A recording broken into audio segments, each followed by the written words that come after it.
no que eu apoio o Davi Miranda Neto e no que eu discordo com ele, né? Ele tem pensamentos bons? Tem. Tem algumas coisas boas, algumas visões boas? Tem. Porém, tem outras coisas que eu não concordo com ele, né? Tem algumas coisas que eu não concordo com ele. Por exemplo, mudar de uma forma tão repentina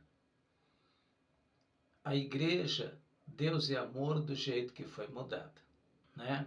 Por exemplo, o missionário Davi Miranda morreu e não demorou muito eles pintaram a igreja de preto.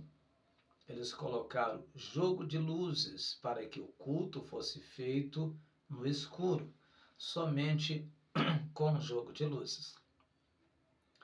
São dogmas, situações que entrou dentro da igreja que veio causar escândalo.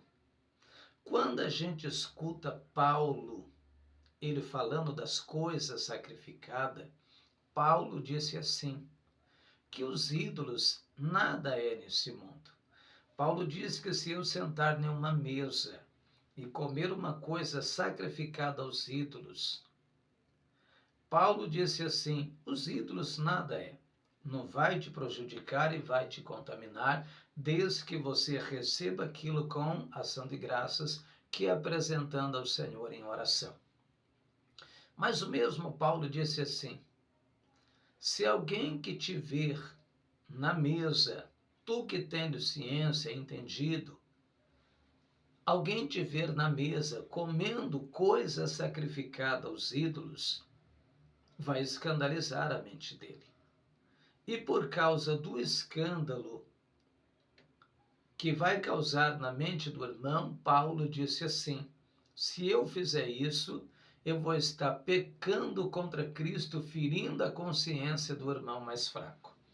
Aquilo para Paulo não era pecado, comer uma coisa sacrificada, mas para o meu irmão mais fraco é, né? Irmãos, eu não estou dizendo que é pecado de repente você colocar um jogo de luzes na igreja, que é pecado você de repente pintar a parede da igreja de preto, porque a igreja verdadeira não são as paredes dela, a igreja verdadeira somos nós.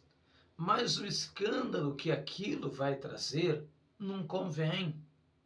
O escândalo que vai trazer um escândalo à mente dos outros irmãos, né? Os nossos irmãos antigos, tantos irmãos que estão ali, não vai aceitar tal coisa. Vai abater a confiança de muita gente, aonde muitas vezes nós erramos, aonde o Davi Neto está errando. Está entendendo? Aonde ele está cometendo o erro é aqui, sem imaginar e pensar que atitudes que ele tem cometido dentro da igreja, por exemplo, pintar a parede de preto, que não tem necessidade de fazer isso, colocar um jogo de luzes, que não tem necessidade de fazer isso, ele colocou sem pensar que ia ferir a mente de muitos irmãos. Mas é para a gente atrair a juventude. Irmãos, é bonito trabalhar com a juventude? Sim, eu concordo, né? A gente deve sim trabalhar com a juventude, a gente deve trazer a juventude para a igreja, a gente deve apoiar a juventude, mas eu não posso pegar a juventude e apoiá-los em uma parede preta ou em um jogo de luz. Eu tenho que ter entendimento para trazer uma juventude para a igreja e apoiá-los em Cristo. Fazer eles entenderem que o foco ali é Cristo. Fazer eles sentirem prazer de estar ali.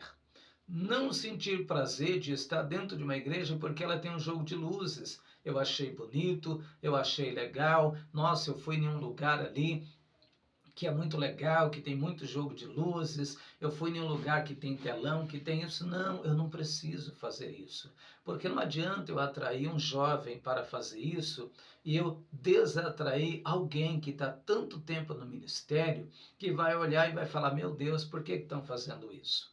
né? Então eu preciso ter esse raciocínio, eu preciso ter esse entendimento. Eu vou agradar esse, só que eu não posso desagradar o outro. Aí eu preciso colocar a juventude aqui, sim, eu preciso, mas eu não posso perder os que já estão.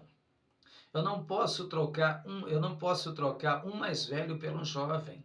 Eu não posso colocar um jovem aqui e pegar uma coluna da igreja, alguém veterano, alguém que está tanto tempo ali guerreando, firme na fé, que tem combates, sabe, que tem experiência no ministério, e colocar um jovem no lugar dele. Nós sabemos que a juventude vai ser o futuro pastor de amanhã. Eles vão ser o futuro pastor de amanhã.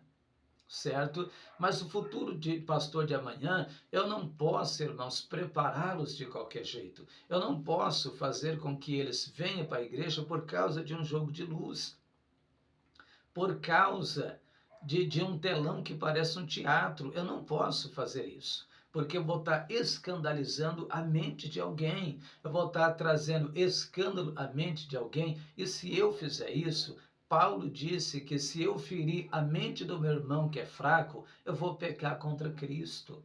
Vocês estão entendendo? Muita gente fala, irmão Júlio critica, fala mal do ministério. Irmãos, o que a gente está falando aqui é a realidade, é a verdade. Não adianta eu querer agradar um e desagradar o outro. Jesus disse, eu não posso servir a dois deuses.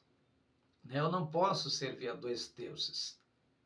Nós vivemos em um país, nós vivemos em uma cultura diferente. Para a nossa cultura, para o nosso país, para o nosso povo, vai trazer escândalo. Por exemplo, na África, os nossos irmãos dançam. Os nossos irmãos dançam. Os nossos irmãos vão ofertar, o culto dos nossos irmãos é dançando. Só que aqui no Brasil, eu não posso colocar esse tipo de culto, porque vai causar escândalo. E se eu causar escândalo por aquilo que eu estou fazendo, eu vou pecar contra Cristo. Já na África, não. É outra cultura. O povo nasceu desse jeito. É a cultura deles é assim. Não é pecado, não traz escândalo. Porque, irmãos, o pecado está no escândalo que traz. Você está compreendendo? Né? Se você for congregar lá na África, você vai ver que a igreja dança, que os nossos irmãos ofertam dançando, faz tudo dançando. Mas não é pecado. Não é pecado, porque a cultura do país é essa. Não é escândalo para ninguém lá. Mas se você vier dançar, se você fizer um culto aqui se requebrando, dançando, vai ser escândalo. Até o povo do mundo vai falar, nossa, olha os crentes ali estão se requebrando. Olha como os crentes estão dançando. Então a gente precisa ter entendimento, discernimento das coisas. Né? Discernimento das coisas. A gente precisa manter a juventude, sim. Né? O Davi Neto, ele tem uma mente inteligente. Nossa, precisa trabalhar com a juventude vai ser o futuro pastor de amanhã. Sim, nota 10, eu concordo com ele. Só que eu não posso manter essa juventude dentro da igreja porque eu coloquei uma parede escura, porque eu mantive uma isca como se fosse um peixe. Porque para mim pegar um peixe eu preciso de uma isca, e eu não preciso fazer isso com a juventude. Eu preciso implantar a verdade da palavra para que eles creiam na palavra, para que eles cresçam pela palavra e para que eles vivam pela palavra, para que o futuro pastor de amanhã venha a ser um pastor centrado na verdade, um pastor maduro, um pastor entendido nas Escrituras, para que assim a gente possa fazer sempre novos discípulos. Então, essa é a minha ideia a respeito de coisas que estão acontecendo dentro do ministério. Amém? Deus os abençoe grandiosamente. Você que não é inscrito no canal, já se inscreve, nos ajuda, não vai custar nada para você. Já curta o vídeo e deixa o seu joinha.